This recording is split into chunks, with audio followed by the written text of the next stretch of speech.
இன்று பொது காலத்தின் 17ஆம் வாரத்தின் சனிக்கிழமை. நமது திரு அவையானது புனித லீதியா என்ற புனிதரின் திருவிழாவை சிறப்பிக்க அழைப்பு விடுக்கின்றது. ஏன், எதற்காக இவருக்கு விழா கொண்டாடப்படுகிறது என ஆராய்ந்து பார்த்தோமானால், இவர் வாழ்ந்த காலத்தில் இருந்த பெண் சீடத்திகளில் இவரும் இயேசுவுக்கும் திருச்சபையின் வளர்ச்சிக்கும் உறுதுணையாக இருந்து சாட்சிய வாழ்வு வாழ்ந்தவர். எவ்வாறெனில், மாசிதோனியாவில் உள்ள முக்கியமான நகரமான பிலிப்பிக்கு பவுல் செல்ல வேண்டும் என்பது கடவுளின் திருவுளம். அங்கு பவுலடியார் கடவுளின் திருவுளத்தை நிறைவேற்றவும் திருச்சபையை ஏற்படுத்தவும் மிக முக்கிய காரணியாக இருந்தவர் லீதியா. தூய ஆவியின் துணையால் பவுலின் இறைவார்த்தையால் தூண்டப்பெற்று லீதியாவும் அவர் குடும்பத்தார் அனைவரும் திருமுழுக்கு பெறுகின்றனர். லீதியா பவுல் மற்றும் அவரோடு இணைந்திருந்த சகோதர சகோதரிகளுக்கு தன் வீட்டில் தங்க இடம் தந்ததால் லீதியாவின் இல்லம் பிலிப்பி நகர திருச்சபையின் மையமாகிறது. இந்த இல்லமானது இல்ல சீடத்துவ திருச்சபையின் முதல் படியாகிறது. மனமாற்றம் என்பது திருச்சபை வளர திரு தூதர்களுக்காக தங்களால் ஆன உதவிகளையும் செய்யக்கூடியது என்பதன் வழியாக லீதியா தன் வாழ்வில் செய்த அனைத்து உதவிகளின் வழியாக இயேசுவுக்காக சாட்சிய வாழ்வு வாழ்ந்தாள் என்பது நமக்கு தெரிகிறது. நீதி பாதையில் நடப்பவர் சுமைப்பது அமைதி அமைதி, தியாக சிகரத்தில் நிலைப்பவர் பெறுவது அமைதி அமைதி.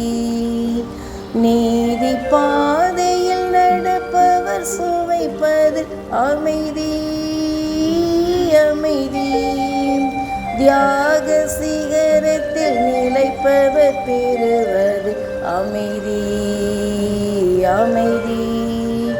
ஓங்கும் வன்முறை ஒழித்திடுவோம், வீங்கும் ஆயுதம் களைந்திடுவோம்.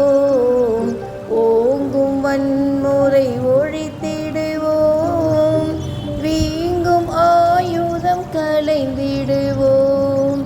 அமைதி அமைதி, எங்கும் என்றும் அமைதி அமைதி அமைதி, எங்கும் என்றும் அமைதி.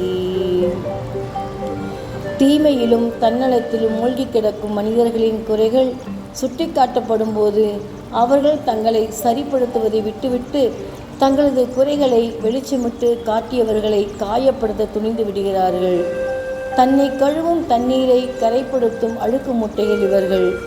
நீதிமான்களின் இரத்தம் கயவர்களால் சிந்தப்பட்டதை வரலாறு நடிகளும் நாம் பார்க்கிறோம்.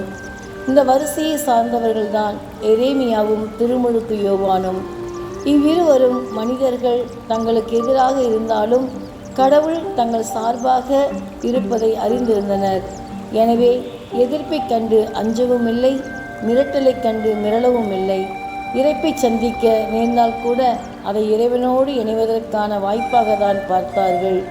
இன்னும் நம் சமூகத்தில் நீதிமான்களின் எண்ணிக்கையும் கூடுவது அவசியமானது. அர்ப்பணித்தேன் என்னையே இயேசுவே, உன் அன்பு பலி பீடத்திலே தியாகமாகுவேன். அர்ப்பணித்தேன் என்னையே இயேசுவே, உன் அன்பு பலி பீடத்திலே தியாகமாகுவேன். உன் பாதையிலே பயணமாகுவேன், உண்மைக்கான சாட்சியாய் வாழ்ந்திடுவேன் வாழ்ந்திடுவேன் நான் வாழ்ந்திடுவேன் என்ற பாடல் வரிகளுக்கு ஏற்ப நாம் இலவசமாக பெற்றுக்கொண்ட அர்ப்பண வாழ்வில் இயேசுவுக்கு நற்சாட்சிகளாகும்.